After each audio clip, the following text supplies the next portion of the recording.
The Holy Gospel according to Mark, the 12th chapter.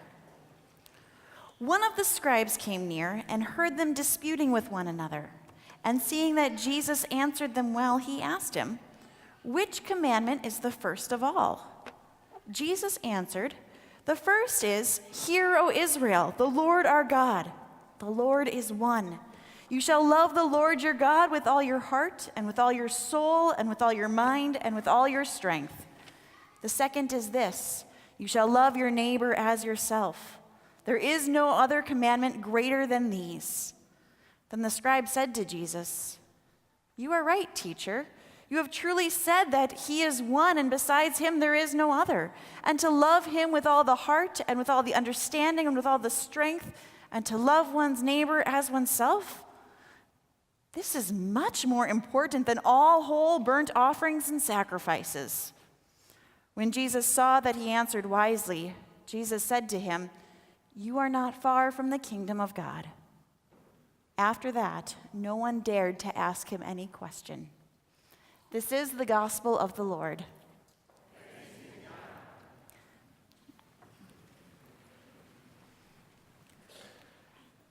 Well, good morning, everyone.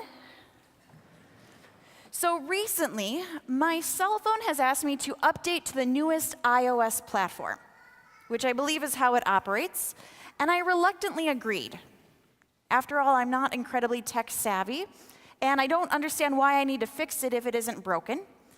Plus, my biggest concern would be the time that it would take to update the platform, meaning that that's time away from it being in my hands and at my beck and call. But I'm really glad that I did, because there's this new feature that I found in the settings. If you have an iPhone, it's called Screen Time. And it allows me to track how long I've been on my phone on any given day. It gives me averages to compare it to day, how it's being used through social media or productively. And if I get really adventurous, it will also allow me to set limits or rules on how I will use my phone. Blocking inappropriate content or setting time frames for the ones that I use too much, like Facebook. This new feature has the possibility to shape how I engage with this tiny little computer that seems to be in my hands at all times, except for Sunday mornings. But before I start changing my settings, it's making me reflect on the rules, the boundaries, the other limits that I place on my life, of how I structure my time, of where and who I interact with, of that darn cleaning schedule that never seems to get done. So I want to pose this question to you. What are the rules that you live by? I mean, is there a particular way that you go about your daily life? Is there anything that you set limits or guidelines around? Now, if we really think about it, we could start by naming our formal civic responsibilities, like obeying the speed limit, or not stealing, or following any other number of laws that our government prescribes. And I could mention that the chance to influence these rules happens through voting, which happens to be this upcoming Tuesday, November 6th. Hint, hint. But as this new cell phone setting suggests, the rules that we follow in life are more than just the formal ones that we keep track of together.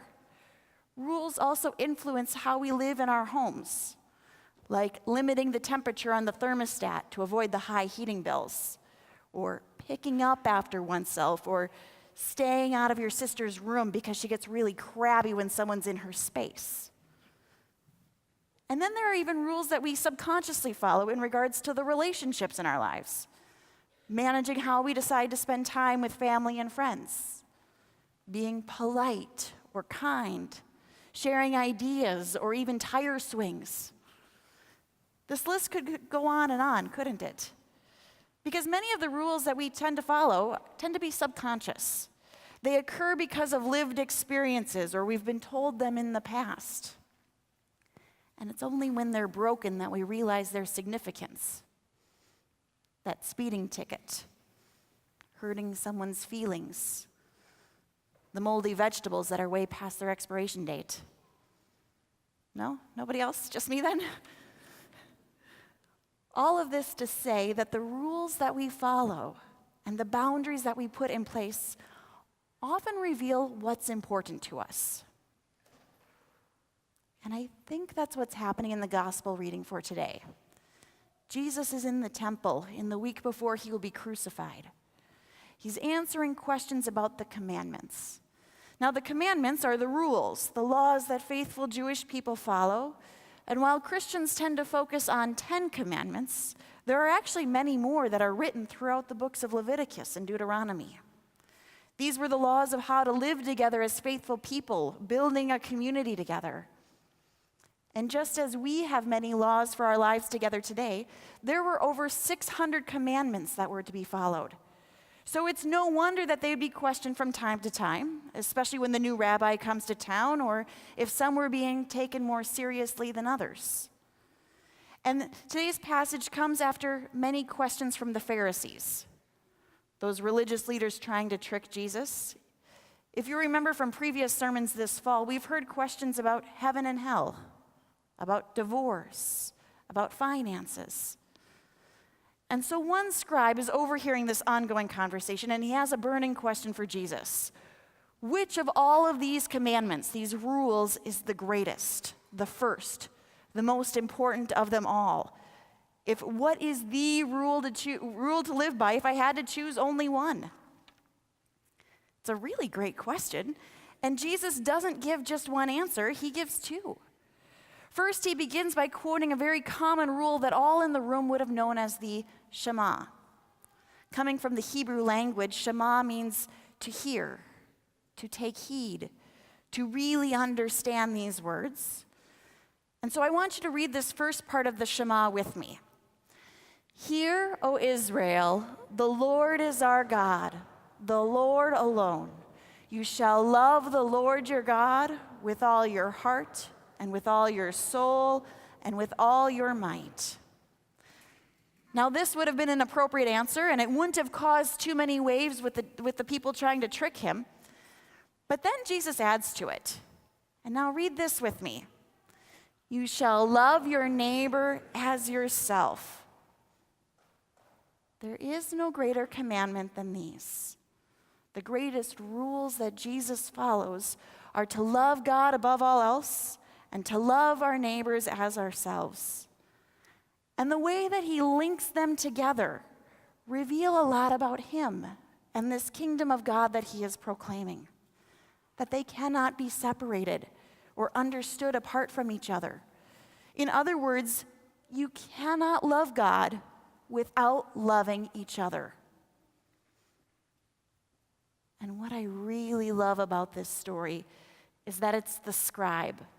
It's that everyday person who's presumed male in this story, who was simply overhearing this grand conversation and then asked a really good question, who takes these words to heart. He reframes them and puts them into use for his daily life, and he recognizes that when you put these two commands together, they are more important than all of the traditions, the rituals, the dogma, more important than all those things that we get caught up on as people of faith. And he recognizes, and Jesus agrees, that when it comes down to it, our common lives together become deeper and more meaningful when we remember that at the heart of our beings, we are called to love God above all else, and we do that most fully through loving each other, even though at times we may be imperfect rule breakers. Now, this past week has been a really difficult week to wrestle with loving God and with each other. As many news outlets have shared, the worst anti-Semitic attack in the United States occurred last Saturday at the Tree of Life Synagogue in Pittsburgh, Pennsylvania, where a gunman opened fire, killing 11 individuals and injuring more. Our hearts reel and break for the families and the loved ones of those affected. And I don't know if you're like me, but I wonder why. Why do tragedies like that have to happen? Why? Unfortunately, there are no easy answers or ones that can be summed up in a sermon or that make much sense in the midst of heartbreak. Tragedies and bad things happen as a part of living in an imperfect, broken world one that comes with the complexities of being humans and not all-knowing gods. And when our souls are hurting and our bodies ache in the grief of lives lost, we deeply wonder where God may be in all of it, or why God allows things like this to happen. And while I can't believe that God would cause them to happen, I can believe that God is present with us through these moments.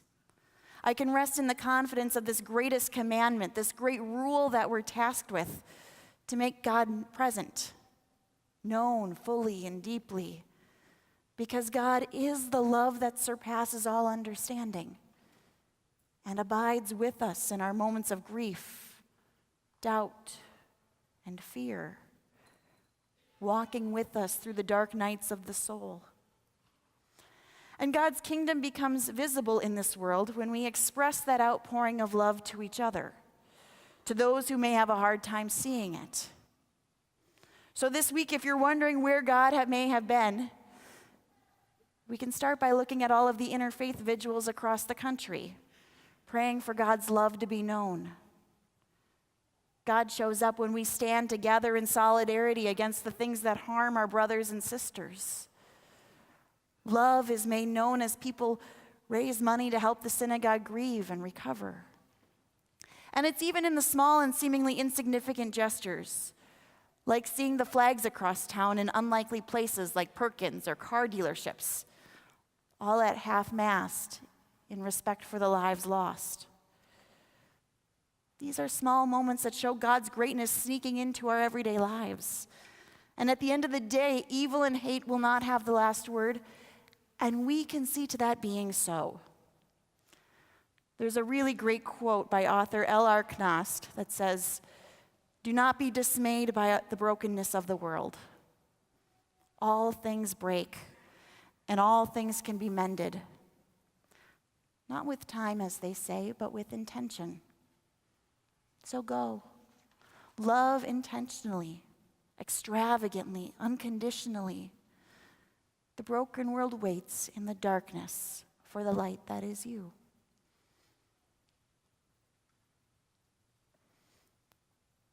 The broken world waits in the darkness for the light that is you.